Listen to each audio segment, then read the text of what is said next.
ఇది చూడండి, ఇవి బొబ్బర్లు అంటారండి, రెడ్ కలర్ బొబ్బర్లు. వీటిని రాత్రిపూట అయినా కానీ పొద్దున్న అయినా సరే నానబెట్టుకుని ఉంచుకోవాలండి. తర్వాత గ్రైండ్ చేసి పెట్టుకోవాలి. ఆ తర్వాత వీటిల్లోనండి ఉప్పు వేసుకోవాలండి. ఆ తర్వాత పచ్చిమిరపకాయ ముక్కలు, తర్వాత జీలకర్ర, తర్వాత కరివేపాకు, కొంచెం అల్లం ముక్కలండి, ఉల్లిపాయ ఇవన్నీ వేసి మిక్స్ చేసుకోవాలండి.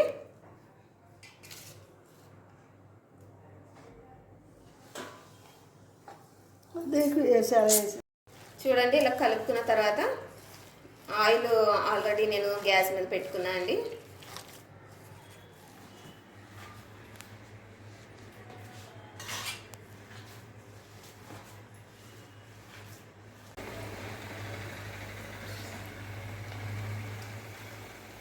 చూడండి, వడలు ఇలా వస్తాయండి. ఇవి తినడానికి చాలా బాగుంటాయి. మన మినప వడల కంటే ఇవి చాలా టేస్టీగా ఉంటాయండి. తర్వాత ఇవి కూడా మీరు కూడా ఇంట్లో చేసి మీ పిల్లలు మీరు ట్రై చేయండి. నా ఛానల్ని చూసి లైక్ చేయండి, సబ్స్క్రైబ్ చేయండి.